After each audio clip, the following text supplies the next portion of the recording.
Assalamualaikum warahmatullahi wabarakatuh. Kami dari kelompok 13. Sebelumnya perkenalan diri dulu dari saya, Ahmad Riwaskito Utomo, dan teman saya Muhammad Rizky, dan teman saya ada Henry dan Raffi Arkan. Di sini saya akan menjelaskan tentang konsep dan pengertian hijrah. Pengertian hijrah itu maknanya dasar dari kata hijrah adalah meninggalkan atau menjauhkan diri dan berpindah tempat dari yang tadinya buruk atau berkelakuan tidak baik menjadi baik atau berkelakuan yang lebih baik lagi. Dalam pemaknaan umum, ya ini sedangkan dalam pemaknaan yang lebih khusus, sebagian ulama mengkaitkan kata hijrah dengan berpindah secara keimanan. Misalnya ketika seorang wanita yang terbiasa berpakaian membuka aurat, kemudian ia memutuskan untuk mengubah penampilan fisiknya dengan mengenakan hijab dan berbusana syari. Ini contoh yang tadi saya jelaskan. Secara etimologi, hijrah berarti memutuskan, meninggalkan, menjauhi. Secara terminologi, kata hijrah berarti proses peralihan diri untuk menjadi pribadi yang lebih baik dengan meninggalkan segala sesuatu yang diharamkan oleh Allah.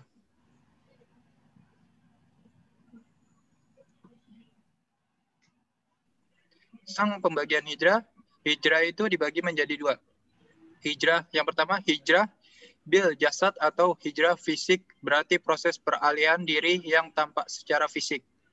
Contohnya, misalnya ketika seseorang berpindah dari lingkungan yang buruk menuju lingkungan yang baik.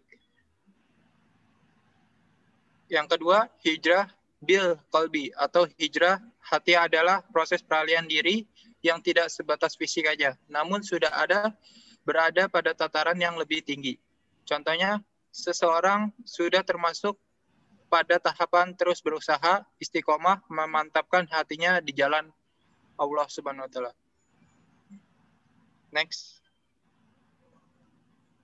Sekarang saya menjelaskan tentang konsep konsep jihad.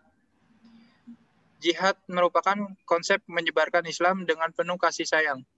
Bukan menyebarkan dengan kekuatan atau perang, namun berjihad atas nama Allah untuk membela kebenaran, untuk memerangi orang-orang yang menghalangi dakwah, untuk menjadinya kezaliman, dan lain sebagainya. Jihad dilakukan sesuai dengan keadaannya. Jika keadaannya menuntut seseorang muslim berperang karena kaum muslim mendapat serangan musuh, maka jihad seperti itu wajib. Namun jika dalam keadaan damai, maka medan jihad sangat luas, yaitu untuk mewujudkan kebaikan seperti dakwah, pendidikan, ekonomi, dan lain-lain.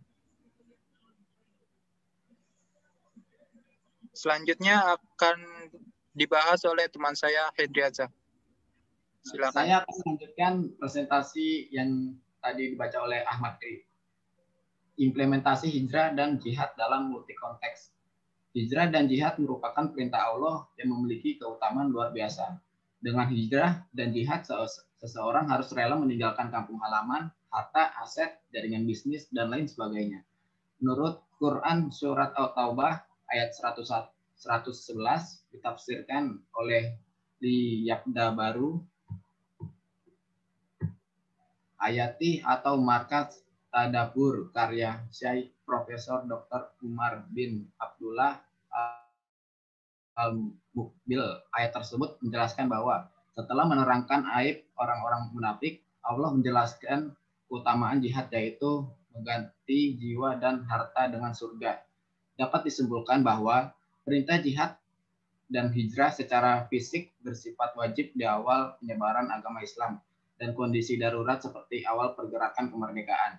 Sedangkan dalam suasana kondusif sekarang ini, hijrah dan jihad dipahami sebagai upaya umat Islam untuk meningkatkan kualitas hidup dan mengatasi masalah yang berkembang di masyarakat.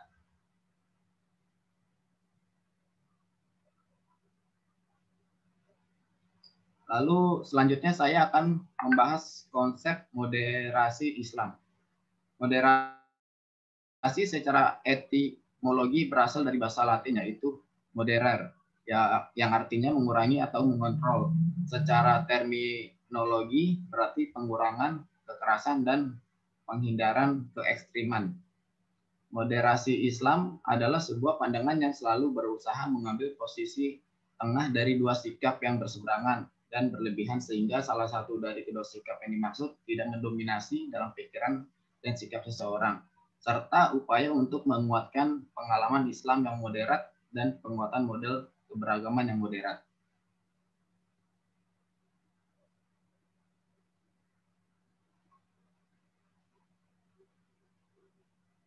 Lalu ada konsep moderasi Islam. Yusuf Qardawi mengemukakan beberapa kriteria moderasi, yaitu meyakini bahwa syariat mengandung hikmah dan kemaslahatan untuk makhluk ciptaan Tuhan. Memandang adanya keterkaitan yang berhubungan erat antara teks syariah dan hukum ketentuan. Keseimbangan antara dunia dan akhirat, saling menghormati dan menghargai satu sama lain, dan keterbukaan terhadap setiap perbedaan. Moderasi Islam memiliki dua ciri, yaitu adanya hak kebebasan yang harus selalu diimbangi dengan kewajiban, dan adanya keseimbangan antara kehidupan dunia dan akhirat, serta material dan spiritual sesuai dengan yang diharapkan, yakni mewujudkan kebaikan di dunia dan di akhirat, serta dijauhkan dari malapetaka dan sisaan neraka. Selanjutnya akan dibacakan oleh teman saya, yaitu Raffi Harkan.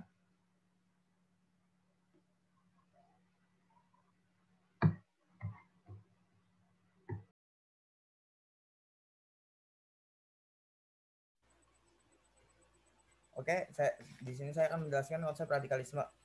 Radikalisme merupakan paham atau aliran yang menginginkan perubahan atau pembaruan sosial dan politik dengan cara kekerasan atau drastis. Apabila dilihat dari sudut pandang keagamaan, radikal dapat diartikan sebagai paham keagamaan yang mengacu pada fondasi agama dengan fanatik keagamaan yang sangat tinggi, sehingga penganut dari paham tersebut menggunakan kekerasan kepada orang yang berbeda dengan paham mereka untuk mengaktualisasikan paham keagamaan yang dipercayai agar diterima secara paksa. Nah, faktor-faktor radikalisme di sini ada dua faktor, yaitu internal dan eksternal. Nah, faktor internal sendiri adanya legitimasi teks keagamaan dalam melakukan sebuah perlawanan seperti ayat-ayat yang menunjukkan perintah untuk berperang. Dua, faktor eksternal. Nah, faktor eksternal ini terdapat ada aspek ekonomi politik, aspek budaya, dan aspek sosial politik. Nah, aspek ekonomi politik yaitu adalah kekuasaan pemerintahan yang melakukan penyelewengan terhadap nilai-nilai Islam. Nah, aspek budaya di mana Barat yang mendominasi kehidupan saat ini. Selain itu, budaya sekularisme yang memisahkan ideologi harus terpisah oleh agama, kepercayaan menjadi musuh yang dihadapi. Aspek sosial politik, ketidaktegasan pemerintah dalam mengendalikan masalah terorisme juga mendorong radikalisme marak di kalangan umat Islam dan masyarakat. Dan yang terakhir itu ada bentuk-bentuk radikal. Nah, bentuk-bentuk radikal itu pertama, radikal in atau radikal yang dalam gagasan atau pikiran, yaitu tahap di mana seseorang yang menganut paham radikal masih dalam ruang pemikiran tapi memiliki sikap kompromis dengan realitas sosial politik di sekitarnya. Kedua, radikal attitude. Radikal attitude yaitu radikal dalam perilaku. Seseorang yang paham radikalnya masih bertumpu pada pemikiran akan menyasar pada perilakunya secara nyata, ia akan menampakkan perilaku yang tidak kompromis terhadap realitas sosial politik. Nah, ketiga, radikal in action atau radikal dalam tindakan seseorang atau kelompok yang semula pemikirannya menganut paham radikal dan perlahan-lahan mulai terwujud pula dalam perilakunya, akan beranjak pada implementasi radikalisme yang lebih nyata. Dan selanjutnya akan dijelaskan oleh teman saya, Muhammad Rizky. Kemudian pembahasan selanjutnya dampak radikalisme, yaitu fenomena pengeboman serta terorisme menggambarkan bahwa pergerakan radikalisme di Indonesia telah melampau dari kekhawatiran yang serius Secara perlahan namun pasti radikalisme telah menggerogoti nilai kebangsaan dan toleransi yang terdapat di Pancasila dan UUD 1945. Kemudian ketidakpuasan sebagian kelompok terhadap kebijakan yang diambil oleh pemerintah. Lalu selain itu, ancaman-ancaman disintegrasi bangsa dan konflik horizontal diiringi dengan kebencian dan kekerasan telah menjadi fenomena yang melekat pada kelompok-kelompok radikal tersebut. Pandangan tersebut akan memicu konflik dan pecah belah baik antar umat beragama, sehingga menyebabkan perpecahan belahan bangsa dan negara yang berdampak pada persatuan dan kesatuan bangsa Indonesia.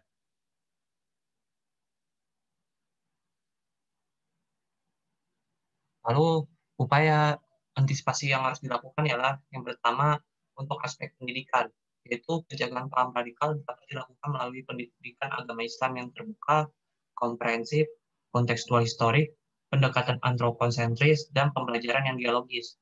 Kemudian yang kedua, aspek agama, yaitu dakwah Islam yang tidak ideologis dan politis, mengedepankan dialog dan keterbukaan, menghargai budaya dan kearifan lokal, dan mengutamakan moderasi Islam serta toleransi. Lalu yang ketiga, dalam aspek politik, yaitu ketegasan pemerintah dalam menghadapi suatu tindakan kekerasan dan anarkis dengan cara keseimbangan antara kebebasan dan kepentingan untuk melindungi keamanan bangsa dan negara dan dukungan aparat para keamanan. Kemudian yang keempat, aspek hukum, yaitu memperkuat hukum seperti kriminal terhadap propaganda yang mengarah pada kebencian dan permusuhan. Kemudian menegakkan undang-undang kewarganegaraan, yaitu dengan mencabut kewarganegaraan yang terikat janji ke negara asing, lalu memperketat keimigrasian untuk mengawasi masuk dan keluarnya terorisme. Kemudian menegakkan hukum pidana tentang setiap upaya melakukan makar terhadap negara.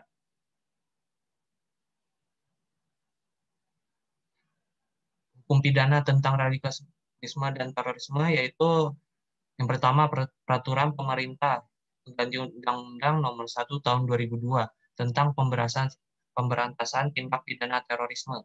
Kedua, UU Nomor 15 Tahun 2003 tentang pemberantasan tindak pidana terorisme tentang perluasan batasan terorisme. Tiga, Peraturan Presiden Nomor 12 Tahun 2012 tentang pembentukan Badan Nasional Penanggulangan Terorisme. 4. UU Nomor 9 Tahun 2013 tentang pencegahan dan pemberantasan tindak pidana pendanaan terorisme.